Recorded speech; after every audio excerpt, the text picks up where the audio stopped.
La Chine est le plus grand pays en développement du monde. Et elle est dotée d'une civilisation millénaire. Sa gouvernance est donc un sujet extrêmement vaste et complexe. Quelles sont les priorités de la Chine dans sa prise de décision, au milieu d'une myriade d'enjeux concernant l'économie nationale et le bien-être du peuple? Comment le pays s'assure-t-il que son développement économique est durable?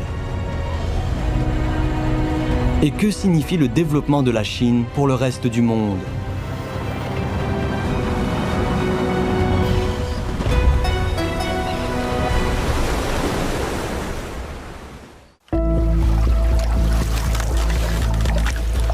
La pauvreté est un problème majeur frappant les sociétés humaines depuis longtemps.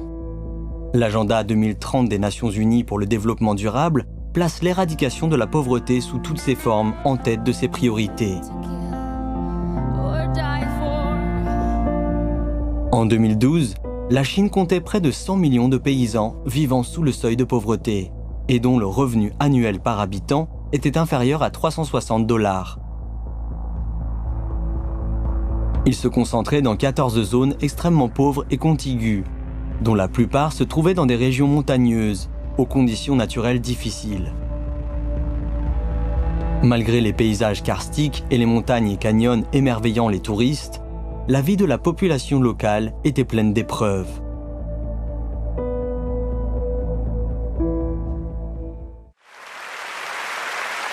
En novembre 2012, la nouvelle direction du comité central du PCC, ayant Xi Jinping comme secrétaire général, a été élue. 全党同志的重托，全国各族人民的期望，这是对我们做好工作的巨大鼓舞，也是我们肩上沉沉的担子。 Moins de 2 mois après son entrée en fonction, Xi Jinping s'est rendu dans le village de Luotuowan, situé dans le district de Fuping, au Hebei. 日子过得还好吧？ Luotuowan, un village situé à 3h30 en voiture de Beijing et qui se trouve dans la région des monts Yanshan-Taihang, constituait l'une des 14 zones extrêmement pauvres et contiguës. Avant de partir, en s'adressant au gouvernement local, Xi Jinping a exprimé vouloir constater les réelles conditions de vie des habitants. 主席呢，做到我考我那个他先开给我看了，给做熬干水嘞，熬干水嘞，他就是我就让他出个了，我就买了点菜呀，我说给煮捞，他也捞，他也我说爷你还会教煮的，他说哦，我是农民出身，我哪个也会。 Le Parti communiste chinois a proposé de construire sur tous les plans une société d'aisance moyenne.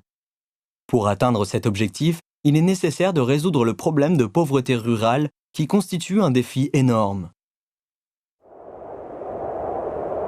Comment éradiquer efficacement la pauvreté? La Chine a donné sa réponse. 发展生产，实事求是的讲，能抓什么？ 实实在在地抓起来，我们现在叫做精准扶贫。 Lors de sa visite dans le village de Shibadong au Hunan, Xi Jinping a proposé le concept d'assistance ciblée aux démunis. Axés sur ce principe, les autorités locales ont concrétisé leur politique en élaborant un projet sur mesure pour chaque foyer, afin de garantir que les ressources destinées à la lutte contre la pauvreté bénéficient à ceux qui en ont réellement besoin. 脱贫路上一个也不能少，是我说了这句话了。中国人说话，中国共产党说话，中国共产党的领导说话是算数的。 Pour éradiquer la pauvreté, depuis les plus hautes autorités jusqu'aux cadres de base, tous ont fait preuve d'un courage extraordinaire et d'une détermination inébranlable. Plus de 3 millions d'agents publics ont temporairement quitté leur poste pour s'installer volontairement dans les villages et coopérer avec des cadres locaux afin d'accorder une assistance ciblée aux démunis.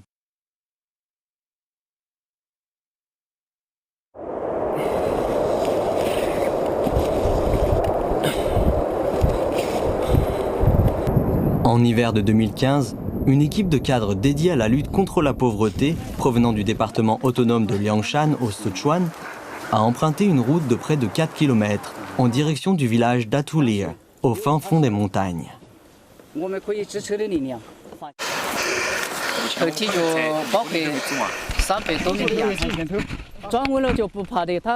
Mais cette route était en fait une suite d'échelles de bambou construites sur une falaise. Aux segments les plus étroits, la largeur des échelles était inférieure à celle de la paume d'une main.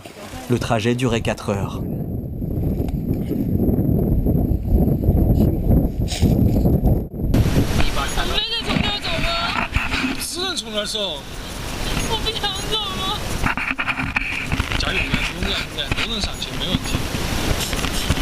Cette journaliste se rendait dans le village d'Atulir pour réaliser un reportage sur le projet de relogement. En chemin, ils ont rencontré des villageois vendant du maïs et des enfants qui rentraient chez eux après l'école. Pour eux, escalader cette route faisait partie de leur quotidien.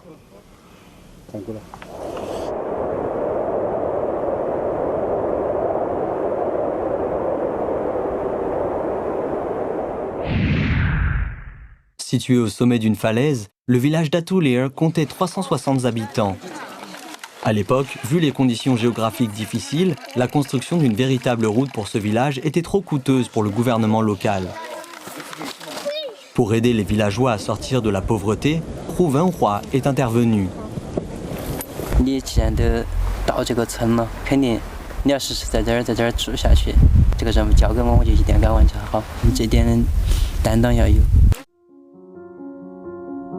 Suite à la décision des cadres travaillant pour la lutte contre la pauvreté, des installations en acier ont été aménagées. Depuis lors, la vie des villageois s'est progressivement améliorée et en 2020, ils ont déménagé dans le chef-lieu du district.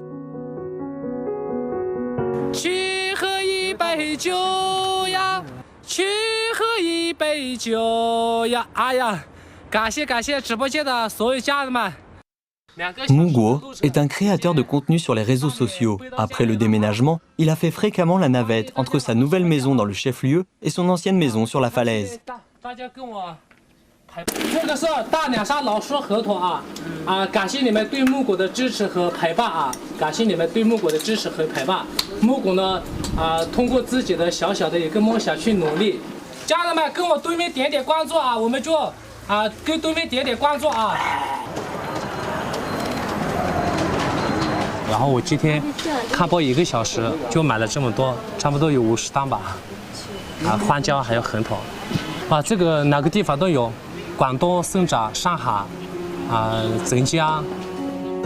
Ce qui était autrefois le village de la falaise est aujourd'hui un lieu touristique bien populaire. L'ancien site du village, au sommet, a été transformé en site de production où des spécialités locales sont vendues à travers le pays via la vente en live streaming. Grâce aux efforts conjoints des cadres dédiés à la lutte contre la pauvreté et des habitants locaux, la Chine a triomphé de la pauvreté. De nombreux jeunes cadres se sont engagés dans ce combat pour l'éradication de la pauvreté. Certains y ont même consacré leur vie.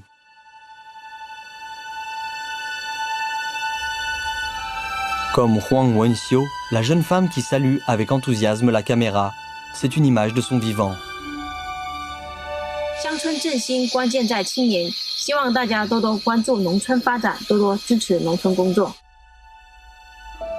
En 2016, Huang Wenxiu a obtenu son diplôme de master de l'université normale de Beijing. Au lieu de s'installer en ville, elle est retournée chez elle, dans le Guangxi, qui était moins développé pour lutter contre la pauvreté.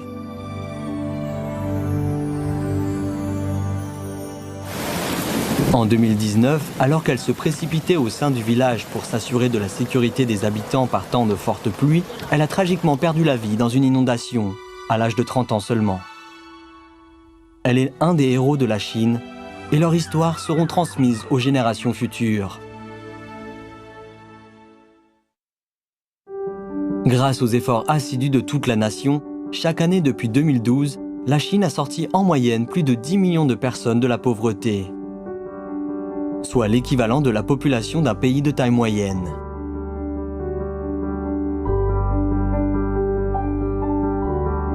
Le Parti communiste chinois a tenu son engagement selon lequel personne ne doit être délaissé sur la voie vers une société de moyenne aisance. En 2022, le revenu disponible par habitant en Chine a plus que doublé, passant de 2 300 $ à 4 900 $.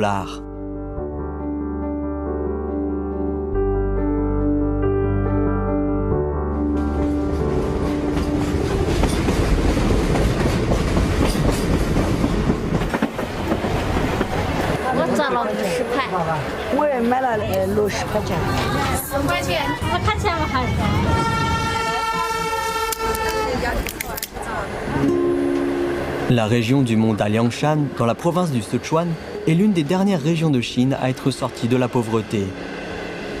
Un train spécial passe par ici. Il n'est pas très rapide par rapport au train à grande vitesse chinois de renommée mondiale. Comme un bus longue distance, il s'arrête fréquemment dans de petites gares.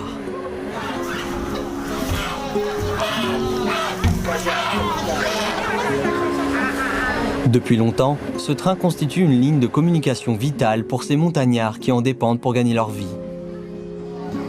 Dans les wagons remplis de poulets et de canards, personne n'a été délaissé par cette époque en pleine évolution.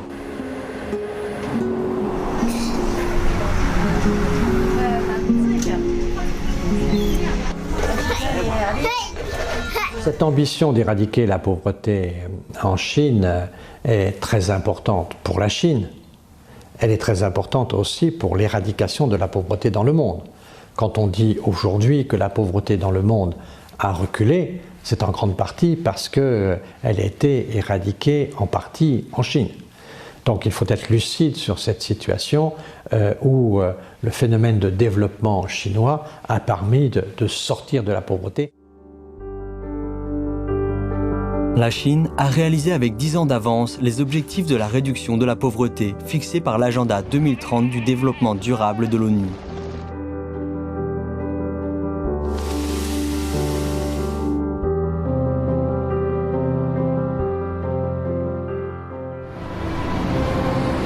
Mais les efforts de la Chine ne doivent pas s'arrêter, même après l'éradication de la pauvreté. Le gouvernement chinois a un objectif plus ambitieux, celui de faire bénéficier les mesures de gouvernance au plus grand nombre de personnes.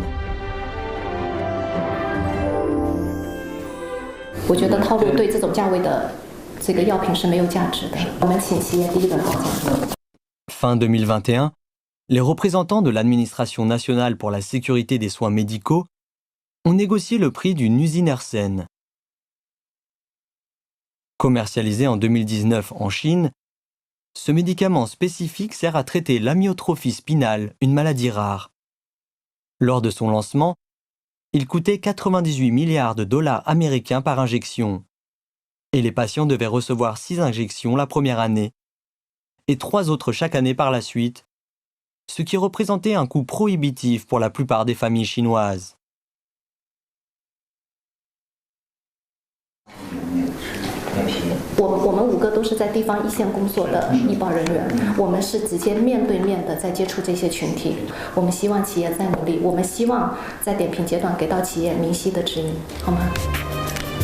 Au cours des négociations, les représentants de la société ont quitté la salle de conférence à plusieurs reprises pour se concerter en interne.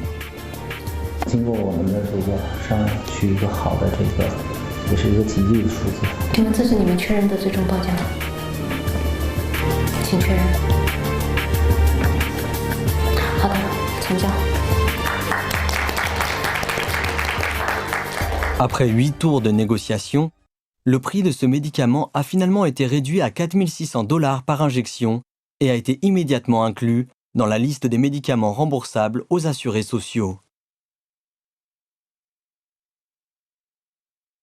当时就想着国家的政策会越来越好呢，我们就盼着能早点给他用上，就一直等，一直等，真的。那现在就是谢谢吧，谢谢国家一直就没放弃过我们，好几年了，一直在进行谈判。Un mois après la négociation, le fils de M. Zhang a finalement obtenu ce médicament efficace.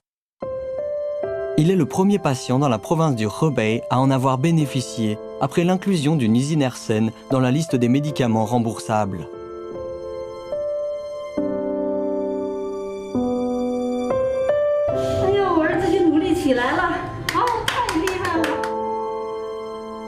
Compte tenu de l'énorme population en Chine, même les maladies rares touchent des dizaines de millions de personnes. En 2021, plus de 50 médicaments pour le traitement des maladies rares étaient disponibles en Chine, dont plus de 40 avaient été inclus dans la liste des médicaments remboursables aux assurés sociaux. 以人民为中心的这个人权发展理念，那么就是依靠人民，为了人民，由人民呢来参与经济发展和社会进步，同时呢享受发展带来的成果。 Grâce aux achats centralisés par les fonds d'assurance maladie, des produits médicaux qui auraient coûté des milliers de dollars ont vu leur prix réduit de 80 à 90%, dont des stents et des articulations artificielles.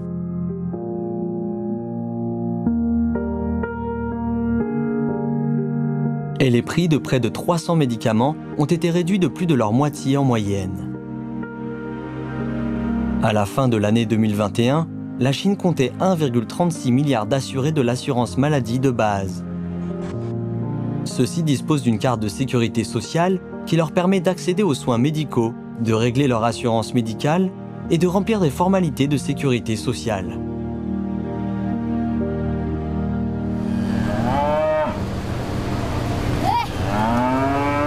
Zhuo Ma, une jeune Tibétaine, vit dans le bourg de Tudi, dans la province du Qinghai, située à 4000 mètres d'altitude.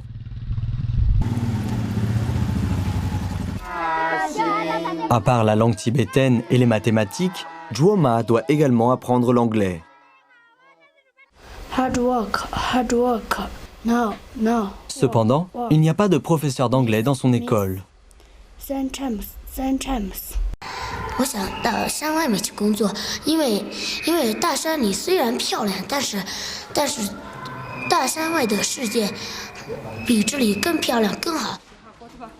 Heureusement, grâce à la couverture Internet de toutes les écoles primaires et secondaires en Chine, elle peut obtenir l'aide de professeurs d'anglais à Beijing, par le biais de cours en ligne.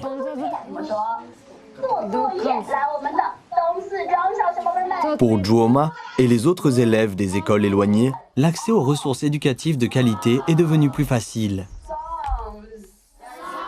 学生们全部都是这几天全部都说的是英语，什么那个生日快乐啊，天天就是那样的。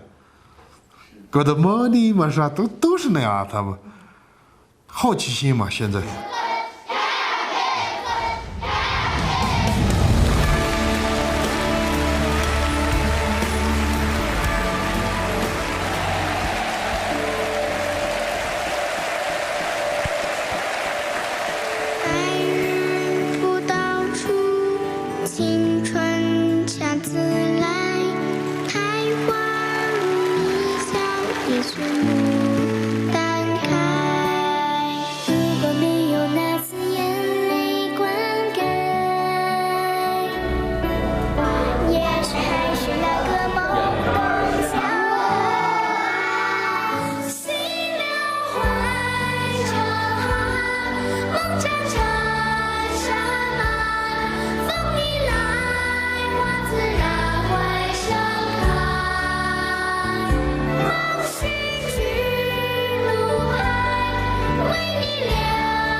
Une éducation égalitaire et de qualité pour tous les enfants en Chine devient une réalité. Au cours de la dernière décennie, les Chinois se sont engagés de plus en plus dans leur pays. Grâce à l'autogestion des quartiers, le peuple peut résoudre les problèmes de la vie quotidienne. Et grâce à des points de contact législatifs situés à la base, il peut proposer son opinion dans le processus législatif. 我们最基层的老百姓来参与立法，听听我们老百姓的心声，我们觉得很接地气，很民主。 En octobre 2020, la Chine a élaboré le plan de développement pour la période entre 2021 et 2025. Avant l'élaboration du plan, le gouvernement a consulté l'opinion publique sur Internet et plus d'1 million de commentaires ont été recueillis. L'une des suggestions proposait une assistance mutuelle aux personnes âgées. Elle a été incluse dans le plan.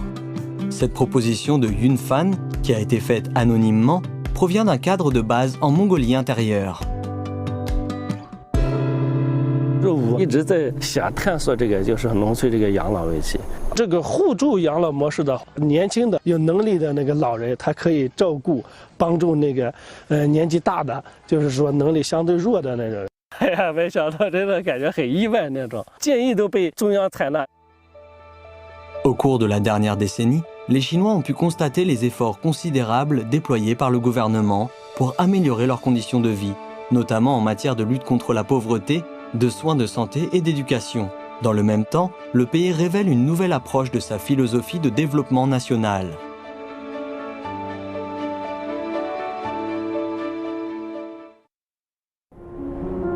Fuxin est une ville industrielle du nord-est de la Chine. En 1953, elle figurait dans le premier plan quinquennal de développement économique de la Chine. Fuxin a prospéré grâce au charbon. À 3 km de son centre-ville, la mine de charbon de Haizhou était la plus grande mine de charbon à ciel ouvert d'Asie et la fierté des habitants de Fuxin avec son immense fosse. Au cours du dernier demi-siècle, Fuxin a produit plus de 500 millions de tonnes de charbon brut. Si l'on les alignait dans les camions de 60 tonnes, la rangée de camions formés ferait 4 fois le tour du globe. À son apogée, cette mine procurait un emploi à plus de 30 000 personnes. Cependant, la gloire et la fierté du passé sont devenues les cicatrices du présent. Depuis le début du nouveau siècle, avec l'épuisement des ressources en charbon, Fuxin est entré dans une période de déclin. Et ce n'est qu'un exemple des problèmes majeurs engendrés par la croissance rapide de la Chine.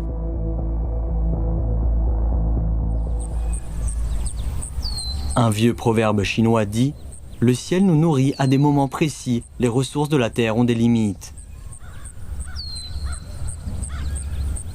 Il y a 20 ans, alors qu'il travaillait dans la province du Zhejiang, Xi Jinping avait déjà commencé à préconiser une stratégie de développement vert et durable. Le village de Yuzhun, dans le Zhejiang, était à l'époque le village le plus riche de la région, grâce à ses mines de calcaire. Cependant, les mines polluaient les eaux et l'air du village. En 2005, le village a fermé définitivement toutes ses mines.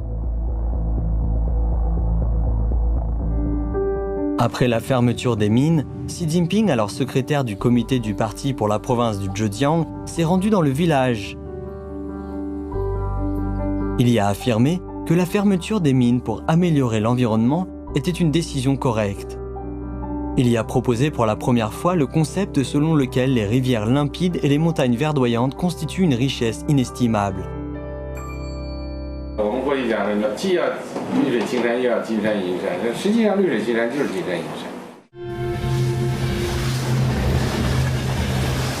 Après l'élection de Xi Jinping comme secrétaire général du comité central du PCC, en novembre 2012, le PCC a introduit une série de nouveaux concepts, idées et stratégies visant à promouvoir le développement économique et social de la Chine.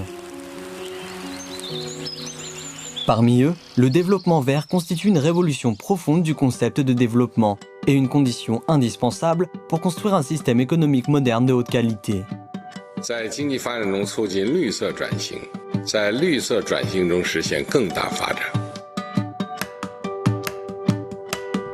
Axée sur le développement vert, la Chine a ajusté sa structure énergétique en encourageant la transformation de l'énergie. À cette fin, elle a vigoureusement développé les énergies renouvelables telles que l'énergie solaire et éolienne.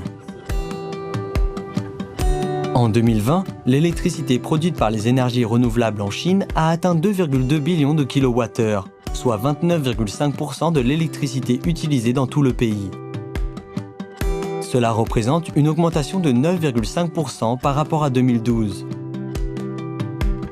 En 2021, la capacité installée de la Chine en matière d'énergie renouvelable hydraulique, éolienne, solaire ou de biomasse se classe au premier rang mondial.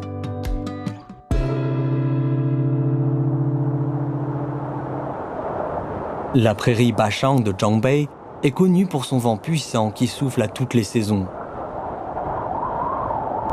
Autrefois cauchemar des habitants locaux, le vent violent est devenu aujourd'hui une ressource précieuse. 张北的风特别大，我们都说它一年刮2次，一次刮半年。小时候特别讨厌风，而现在特别盼着刮风，因为有了风才有电。Sur les arêtes des montagnes qui ondulent à perte de vue, des éoliennes gigantesques tournent jour et nuit, créant continuellement de l'énergie propre. Grâce au développement vert, la ville de Fuxin, jadis dépendante des centrales à charbon, est maintenant pleine de vigueur dans les domaines des énergies renouvelables, des aliments biologiques, des équipements haut de gamme de la chimie fine.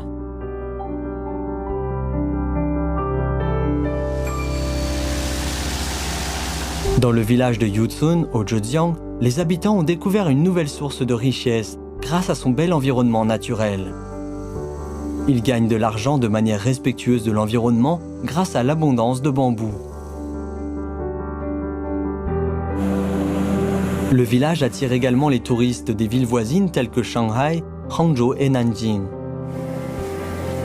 Le village de Yuzhun compte actuellement 280 ménages avec un revenu annuel par habitant d'environ $7 000 américains. L'évolution du concept de développement entraîne des innovations dans la pratique. Le développement vert est un pilier important du développement économique et social de haute qualité de la Chine. Une économie de qualité et puissante rend possible de nouveaux progrès pour la Chine dans le domaine technologique. 5、4、3、2、1，点火！ Le 29 avril 2021, à 11h23, accompagné d'un grondement fort, une fusée longue marche s'est lancée dans le ciel, envoyant avec succès le module central Tianhe de la station spatiale chinoise dans le vaste univers pour s'y installer.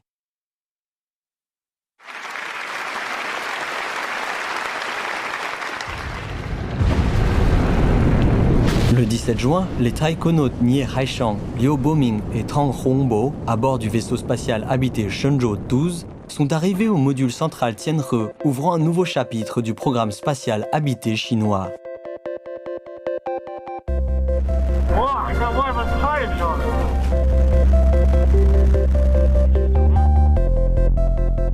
Plus tard, les vaisseaux spatiaux Shenzhou 13 et Shenzhou 14 ont voyagé successivement dans l'espace. Du programme Chang'e de l'exploration de la Lune à la sonde martienne Tianwen-1 du système de satellite Beidou à la station spatiale chinoise en cours de construction, toutes ces réalisations sont indissociables de l'innovation autonome de l'industrie spatiale chinoise.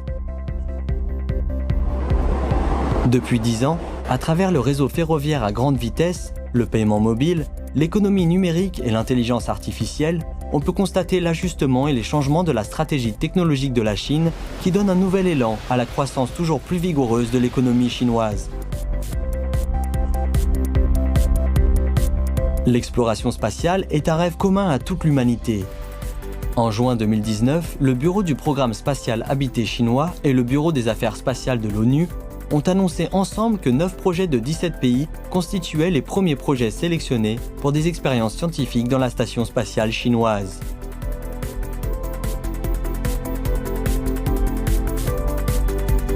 La station spatiale chinoise est ouverte à tous les États membres de l'ONU. Cela montre que la Chine est prête à partager ses réalisations spatiales et à collaborer avec les autres pays, apporter à l'humanité de nouvelles découvertes et connaissances. 中国的空间站今后是一个全球科学家开展空间科学研究的一个非常理想的、非常好的平台。这些平台会促进科学事业的发展，促进科学探索的这个进步。I'm sure that many international partners will be very much looking forward to doing scientific experiments on board the Chinese space station. Why? Because astronauts' time and resources are scarce. Scientists, they want and they need more time on board. So opening up additional opportunities through doing new experiments on the Chinese space station, I think will give a very strong impetus for global science. Au cours des dernières décennies, l'ouverture de la Chine a alimenté un taux élevé de croissance économique. Au cours des 10 dernières années, le développement économique du pays s'est poursuivi dans un environnement plus ouvert. Shanghai, l'un des pôles commerciaux les plus dynamiques du pays, a toujours été à l'avant-garde de la réforme et de l'ouverture de la Chine. En 2013, la Chine y a établi sa première zone pilote de libre-échange. Afin de créer un environnement d'investissement et de commerce favorable pour les entreprises chinoises et étrangères, le centre administratif de la zone pilote de libre-échange de Shanghai a ouvert des guichets spéciaux pour l'industrie et le commerce, l'administration fiscale, les droits de douane, le contrôle frontalier et d'autres affaires. Chaque guichet est responsable d'une affaire. Les entreprises qui veulent s'inscrire peuvent accomplir toutes les formalités de A à Z ici. I think the procedure became more and more easy, I think, and simple, because before the free T-zone opens, the foreign companies should apply for the government approval to set up a new company. But after the free FT zone opens, they just apply for the business license. It's okay, they can begin their business. The free T-zone attracts more and more investors. Une autre innovation importante de la zone pilote de libre-échange de Shanghai consiste à briser les restrictions réglementaires en approuvant la première association entre un cabinet d'avocats étrangers, Baker & McKenzie, et un cabinet d'avocats chinois, Fengxun. Une telle opération n'aurait jamais été autorisée auparavant. It's never been possible for international firms to be able to combine seamlessly with PRC law firms to offer Chinese local law advice and international law advice in the same platform. So this is the first ever. Un autre marché que la Chine a pris l'initiative d'ouvrir au monde, c'est l'Exposition internationale d'importation de Chine. Depuis sa création en 2018, 5 éditions consécutives ont été tenues avec succès.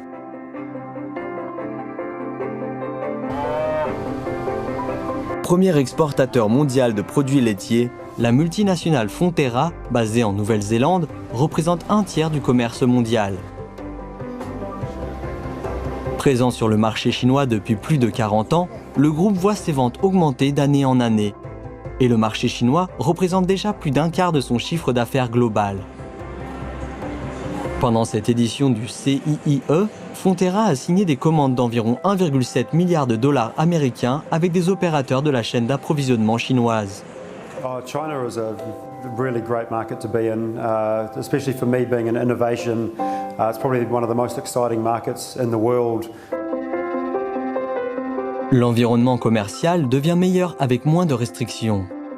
Les entreprises étrangères profitent des nouvelles opportunités de développement de la Chine grâce à la grande ouverture de la Chine vers le monde extérieur. Dans le classement mondial de l'environnement commercial, la Chine est passée de la 91e place en 2012 à la 31e place en 2020. L'ouverture de la Chine s'enracine aussi dans la culture chinoise. La Chine continue d'approfondir, de manière confiante, ouverte et inclusive, les échanges et l'inspiration mutuelle entre les cultures chinoises et étrangères.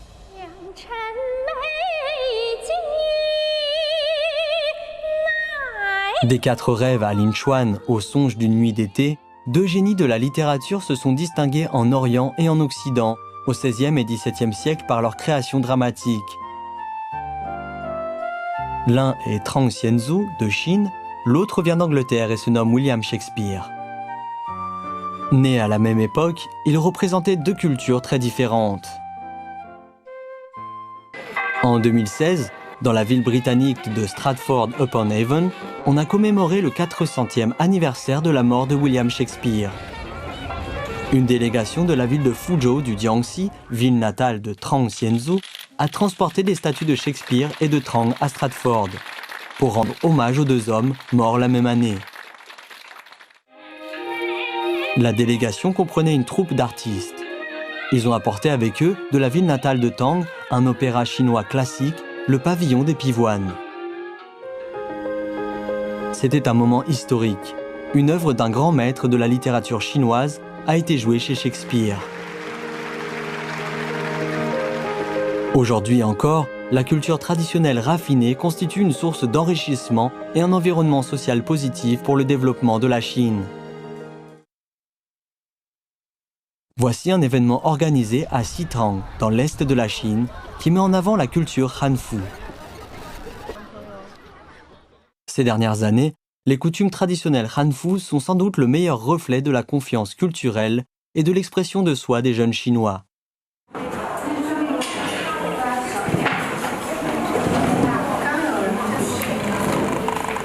Xin Nan est une jeune mannequin de Beijing. Elle est fascinée par le Han-Fu. Cet événement lui donne l'occasion d'exprimer ses propres idées sur le concept traditionnel de la beauté. 我觉得汉服有一种特殊的魅力，就是在我穿上它的时候，仿佛自己真的回到了那个朝代。这两个都是唐制的汉服，唐朝的汉服大概就是轻纱什么的比较多一点。其实流传到现在，大家认为唐朝是以胖为美，其实不是，是只是唐制汉服比较没有那么显身材。 Ces dernières années, le Han-Fu devient une nouvelle tendance chez les jeunes. Les costumes traditionnels du peuple Han, qui n'étaient autrefois qu'un marché de niche, font à nouveau leur apparition en public. L'émergence de la fièvre du Han-Fu n'est pas le fruit du hasard. À l'ère de l'économie créative, les jeunes consommateurs chinois souhaitent exprimer leur individualité. En outre, le développement économique de la Chine a renforcé l'affirmation culturelle et le désir d'amélioration personnelle de la population. Mais que signifie le développement de la Chine pour les autres pays du monde ?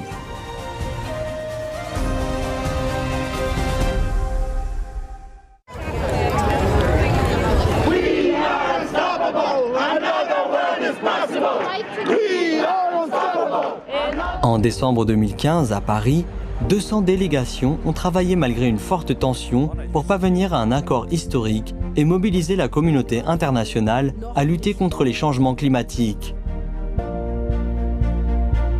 La première édition de la Conférence des Nations Unies sur les changements climatiques s'est tenue à Berlin en 1995. C'était la première tentative mondiale de parvenir à un accord sur ce dossier. La COP21 à Paris était la 21e tentative. Après 12 jours, les négociations s'étaient prolongées et aucun accord n'avait été conclu. 当时是斗争非常激烈，矛盾非常尖锐。应该说，习主席一直走在前面，亲自做工作，提出了各个国家要求同存异，相向而行。Il y avait quelques pays qui étaient quand même un peu réticents. Alors je suis allé voir mon collègue et ami chinois, avec qui nous avons travaillé ensemble. Il m'a dit, le président Xi m'a dit qu'il fallait que ce soit un succès, je vais t'aider. Il est revenu une heure après et m'a dit, pour les pays dont tu m'as parlé, c'est d'accord. Je vois que la réaction est positive, je n'entends pas d'objection. L'accord de Paris pour le climat est accepté.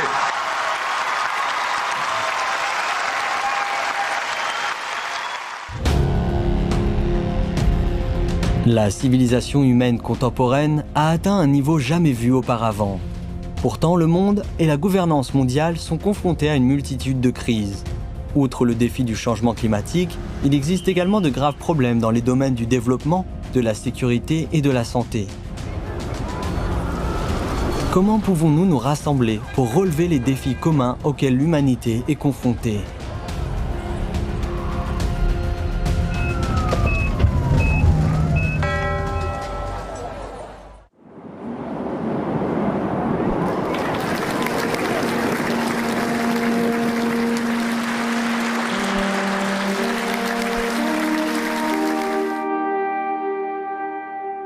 让和平的薪火代代相传，让发展的动力源源不断，让文明的光芒熠熠生辉，是各国人民的期待，也是我们这一代政治家应有的担当。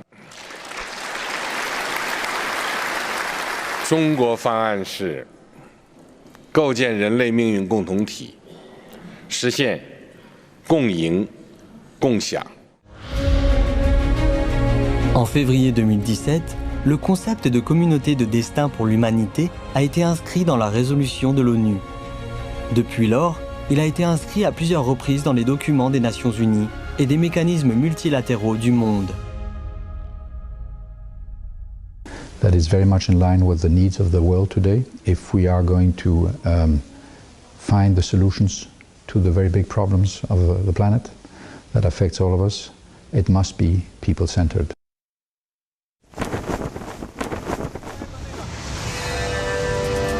Bien avant que le mot mondialisation n'apparaisse, il y a 2000 ans, il existait une ancienne route de la soie qui allait de Chang'an, aujourd'hui Xi'an, à l'est, jusqu'à Rome, à l'ouest, reliant les deux extrémités du continent eurasiatique et facilitant les échanges économiques et culturels entre l'Orient et l'Occident.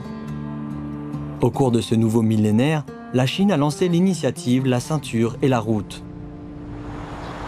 En 2013, le président Xi Jinping a pour la première fois proposé l'initiative de construire conjointement une ceinture économique de la route de la soie et une route de la soie maritime du XXIe siècle.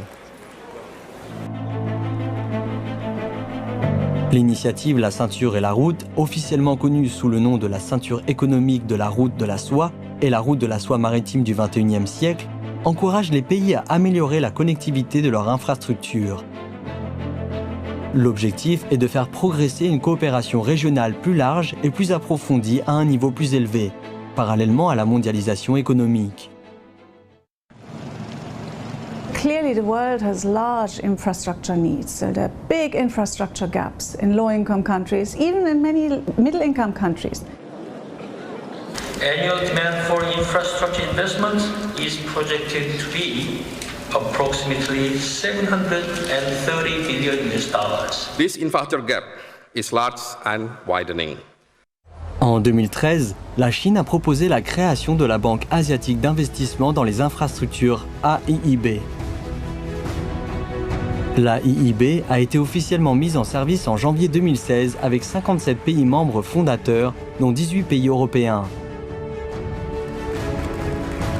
Au cours de l'année qui a suivi le lancement de l'initiative La Ceinture et la Route, avec l'AIIB, des institutions financières telles que la Nouvelle Banque de Développement et le Fonds de la Route de la Soie étaient créées pour apporter un fort soutien financier au développement des infrastructures dans les pays situés le long de la Ceinture et la Route.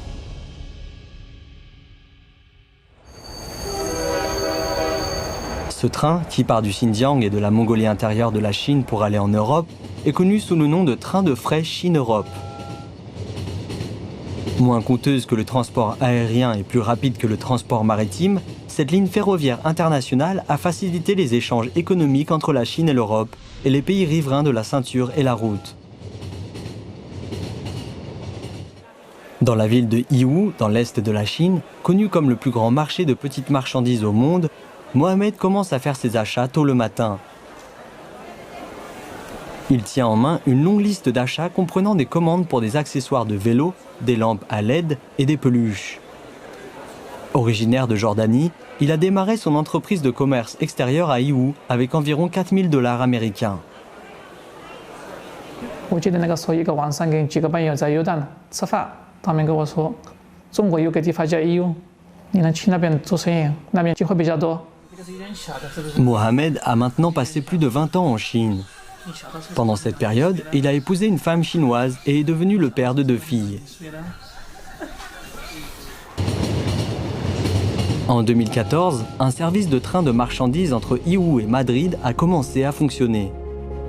Mohamed a commencé à vendre de petits produits provenant de Yiwu à 13 pays et régions le long de la ligne ferroviaire. En 2020, son entreprise a réalisé un volume d'exportation de $130 millions américains. 阿尔及利亚、摩洛哥、非洲那边呢，包括那个现在美国那边呢，意大利、西班牙都在做。一带一路将来很多国家连在一起的。 Jusqu'à janvier 2022, plus de 50 000 trains de fret avaient circulé sur la ligne entre la Chine et l'Europe, reliant au total 180 villes situées en Chine et dans 23 autres pays. La valeur totale de fret dépasse 240 milliards de dollars américains.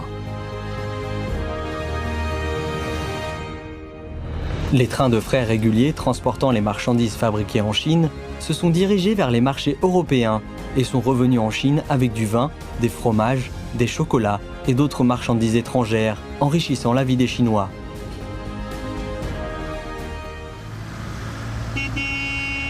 En tant que plateforme importante pour la construction d'une communauté de destin pour l'humanité, l'initiative La Ceinture et la Route relie de nombreux pays, en leur permettant de partager des opportunités en matière de développement. La Serbie, dans le sud-est de l'Europe, est l'un des premiers pays à avoir soutenu cette initiative. L'usine sidérurgique de Smederevo, créée en 1913, était autrefois qualifiée de fierté de la Serbie. Mais en 2008, suite à la crise financière mondiale, elle était au bord de la faillite. Fabrici za sinterovanje bio dosta težak, sa stanovišta ekologije nije baš uvek bilo sve prihvatljivo. 武基奇时任总理，他就是说救救我们这个企业，我们这里有5000多个员工，有很多子女需要上学，需要就业，而且他说，中国是我们塞尔维亚的老朋友，是我们值得托付的朋友。 En avril 2016, le groupe chinois HBIS a commencé une coopération officielle avec l'usine sidérurgique Smederevo. Une équipe de gestion chinoise a été envoyée et près de 300 millions d'euros ont été investis pour remplacer les lignes de production obsolètes. Grâce aux efforts conjoints des deux parties, il a fallu moins d'1 an pour que l'usine devienne rentable à nouveau. Ce qui a redonné de l'espoir à la population locale et un nouvel élan au développement de toute la ville.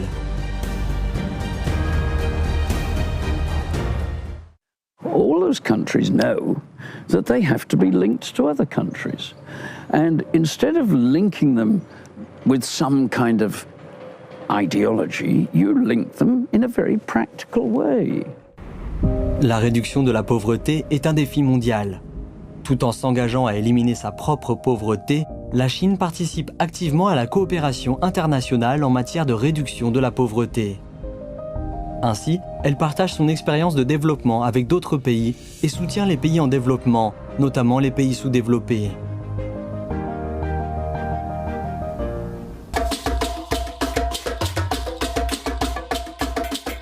Le Mozambique est situé au sud-est de l'Afrique. Les Mozambicains vivent principalement de l'agriculture et la moitié de la population vit sous le seuil de pauvreté. Ces dernières années, les expériences et les techniques chinoises en matière d'agriculture ont servi de soutien essentiel pour l'économie locale. What I do basically at the farm is to support the farmers, teach them, work them day by day how to plant rice, the technical procedures during the cycle of rice. And I started in China for almost 8 years. Lorsque M. Campbell a besoin d'aide pour la culture du riz, il passe un coup de fil à son professeur en Chine. Le projet de coopération agricole SAI-SAI Chine-Afrique est actuellement le plus grand projet de coopération entre l'Afrique et la Chine en matière de riziculture. La Chine aide les agriculteurs locaux en leur enseignant de nouvelles technologies et en leur fournissant des semences, des engrais, des matériels tels que des machines modernes et des pompes agricoles. aka project leyi a ni nyimela leswaku liya mahlweni leswaku ni ta kota ku va ni wundla muti wa mina. La mejor forma de combatir y de sacar un pobre de la pobreza no es darle de comer, es enseñarlo a pescar. Y China a su pueblo le enseña a pescar a partir del trabajo. En 2017 et en 2019, la Chine a accueilli 2 forums de la Ceinture et la Route pour la coopération internationale en tant que pays hôte. Jusqu'à la fin juin 2022, la Chine a signé plus de 200 documents de coopération dans le cadre de l'initiative de la Ceinture et la Route, avec 149 pays et 32 organisations internationales. À ce moment-là, le volume d'échanges commerciaux entre le pays de la Ceinture et la Route a atteint près de 12 milliards de dollars américains. La structure de la plus grande plateforme de coopération internationale au monde est caractérisée par 6 corridors, 6 routes de nombreux pays et ports, a pris forme.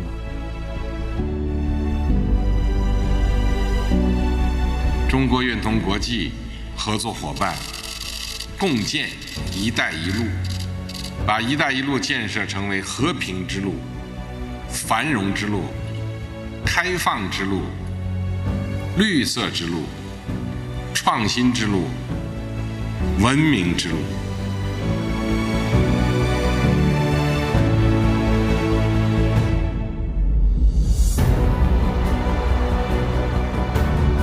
À l'automne de l'année 2022, le 20e congrès national du Parti communiste chinois a eu lieu à Beijing.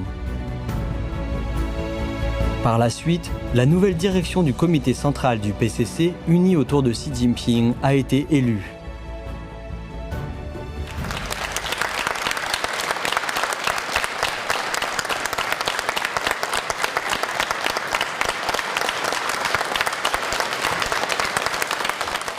Nous allons将同各国人民一道，弘扬和平、发展、公平、正义、民主、自由的全人类共同价值，维护世界和平，促进世界发展，持续推动构建人类命运共同体。